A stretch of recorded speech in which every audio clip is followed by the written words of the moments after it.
In this training, we will go over the 2018 Form W-4 and provide instructions on how to properly complete this form. The IRS states that millions of taxpayers have this form completed incorrectly, which causes overpayment and income taxes. By properly completing this form, you could potentially realize a $200 to $600 increase in your monthly take-home pay. MyEcon does not guarantee you will receive an increase in your paycheck by adjusting your Form W-4. Results will vary based on each individual's unique financial situation. See a qualified tax professional if you are unsure about your form. Purpose: complete Form W-4 so that your employer can withhold the correct federal income tax from your pay. Consider completing a new Form W-4 each year and when your personal or financial situation changes. You are responsible for the accuracy of this form. Your employer uses the information that you provide to determine the amount of taxes withheld from your paycheck. Your Form W-4 should be updated once per year.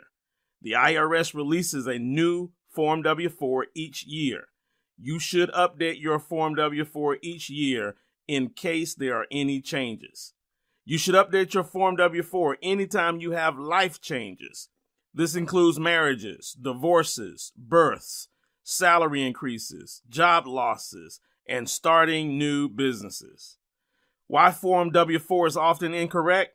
There are two big reasons why most taxpayers' Form W-4 is often incorrect. One, the Form W-4 is not updated annually. Instructions on the form suggest you complete a new Form W-4 annually. Two, exemptions are often confused with allowances. Many taxpayers skip over the Form W-4 questions and enter the number of people in their household, which is their exemptions. However, the Form W-4 is calculating the number of allowances that you have, which may be different from the number of exemptions that you have. Family status. We're going to use the Johnson's family as an example of how to properly complete the Form W-4. The information we will need to know before we can properly complete the Form W-4 is filing status, income, dependents, and age of dependents. The Johnson family is married, filing jointly. $100,000 combined income, with the husband earning $45,000 and the wife earning $55,000. Two dependents, ages 8 and 10. Personal allowances. We will now use the family status to determine the Johnson family's personal allowances. Question A. Enter 1 for yourself. We enter 1. Question B. Enter 1 if you will file as married, filing jointly. They will, so we enter 1 here. Question C. Enter 1 if you will file as head of household. The Johnson family is not filing head of household status. Let's take a look at what are the requirements to file head of household status. Head of household. Generally, you can claim head of household filing status on your tax return only if you're unmarried and pay more than 50% of the cost of keeping up a home for yourself and a qualifying individual.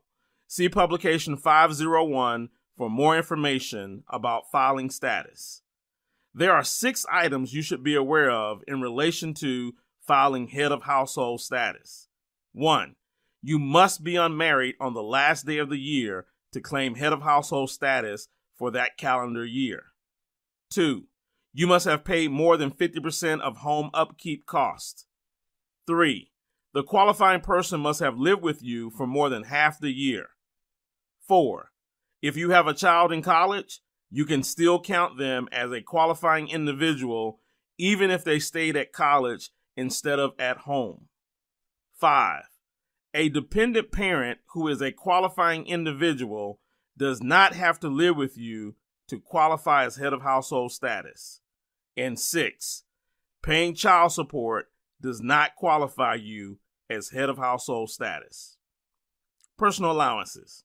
Question C. Enter 1 if you will file as head of household. The Johnsons are not qualified to file head of household, so we enter 0. Question D. Enter 1 if You are single or married filing separately and have only one job.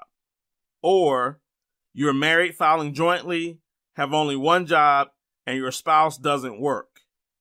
Or your wages from a second job or your spouse's wages or the total of both are $1,500 or less. The Johnson family do not meet any of these qualifications, so we enter 0. Question E, child tax credit. See publication 972, child tax credit, for more information. If your total income will be less than $69,801, $101,401 if married filing jointly, enter 4 for each eligible child. The Johnson's family has an income of $100,000. They are married filing jointly. They are qualified to claim 4 for each eligible child. They have 2 eligible children. 2 times 4 equals 8. We will enter 8 on line E. Question F, credit for other dependents. The Johnson family do not have other dependents. We enter 0. Question G, other credits. The Johnson family does not have any other credits. We enter 0. Question H, add lines A through G and enter the total here. We add A through G and we come up with 10. We enter 10 on line H. Complete all worksheets. For accuracy, complete all worksheets that apply. There are 4 reasons a person might need to complete additional worksheets. 1, they plan to itemize. 2, they have adjustments to income. 3, they have multiple job earners. 4, they have multiple jobs. In the case of the Johnsons, they meet 2 requirements. 1, they have started their MyEcon business and plan to make adjustments to income. And 2, they are married filing jointly and both work, making them a 2-earner household. Deductions and adjustments. Note, use this worksheet only if you plan to itemize deductions, claim certain adjustments to income, or have a large amount of non-wage income. Line 1. Enter an estimate of your 2018 itemized deductions. These include qualifying home mortgage interest, charitable contributions, state and local taxes up to $10,000, and medical expenses in excess of 7.5% of your income. See publication 505 for details. The Johnsons will not be itemizing, so we will enter 0. Line 2. Enter $24,000 if you're married filing jointly or a qualifying widower. Enter $18,000 if you're head of household. Enter $12,000 if you're single or married filing separately. The Johnsons are married filing jointly, so we will enter $24,000. Line 3. Subtract line 2 from line 1. If 0 or less, enter 0. 0 minus 24,000 gives us a negative 24,000, which is less than 0, so we enter 0. Line 4. Enter an estimate of your 2018 adjustments to income and any additional standard deduction for age or blindness. See publication 505 for information about these items. Let's take a look at what consists of adjustments to income. Adjustments to income. On page 8 of publication 505, you will find items that create adjustments to income. In the case of the Johnson family, they have recently started their MyEcon business. It is estimated that they will have a net loss from their MyEcon business their first year in business. Those net losses will come from the Schedule C, where they will write off expenses such as car and truck expenses, communications, travel, meals, and wages. If you are new in the MyEcon business and did not have a Schedule C last year, enter no more than $4,150 on line 4 of the Deductions and Adjustment Worksheet. If you did file a Schedule C last year and you expect your Schedule C to be the same, Use the numbers from your last year's Schedule C. Line 4. Enter an estimate of your 2018 adjustments to income and any additional standard deduction for age or blindness. See publication 505 for information about these items. This is the Johnsons' first year in business, and they do not have a Schedule C from last year. We will enter $4,150. Line 5. Add lines 3 and 4 and enter total. We add lines 3 and 4 and we come up with $4,150. Line 6. Enter an estimate of your 2018 non-wage income, such as dividends or interest. The Johnsons do not have any non-wage income, so we enter 0. Line 7. Subtract line 6 from 5. If 0, enter 0. If less than 0, enter the amount in parentheses. We subtract line 6 from 5 and we enter $4,150. Line 8. Divide the amount on line 7 by $4,150 and enter the results here. If a negative amount, enter in parentheses. Drop any fraction. We divide the amount on line 7 by 4,150 and we come up with 1. We enter 1 on line 8. Line 9. Enter the number from the personal allowances worksheet, line H above. We enter 10. Line 10. Add lines 8 and 9 and enter the total here. If 0 or less, enter 0. If you plan to use the 2 earners multiple jobs worksheet, also enter this total on line 1, page 4. Otherwise, stop here and enter this total on Form W4, line 5, page 1. We add lines 8 and 9 and we enter 11. Because the Johnsons are a 2-earner family, we will visit the 2 earners multiple jobs worksheet next. 2 earners worksheet. Note, use this worksheet only if the instructions under line H from the personal allowances worksheet direct you here. Line 1.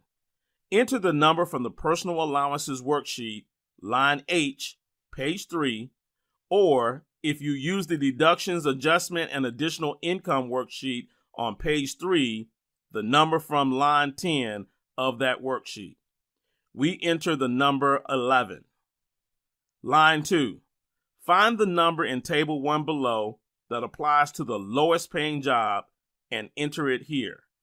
However, if you're married filing jointly and wages from the highest paying job are $75,000 or less, and the combined wages for you and your spouse are $107,000 or less, don't enter more than 3.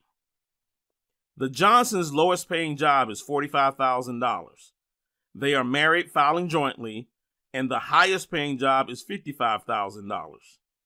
Based on the instructions, the Johnsons will not enter more than 3 on line 2. Let's take a look at Table 1. Table 1. Find the number in Table 1 that applies to the lowest paying job. In the case of the Johnsons, we're going to look in the married filing jointly column. The lowest paying job is $45,000. Based on that, the table shows us a number of 6 to place on line 2.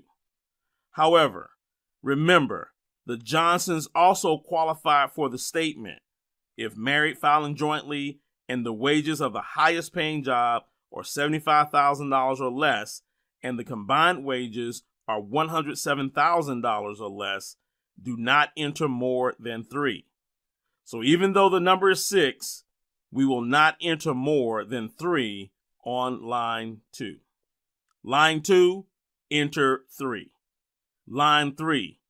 If line 1 is more than or equal to line 2, subtract line 2 from line 1. Enter the result here. If 0, enter 0. And on Form W4, line 5, page 1.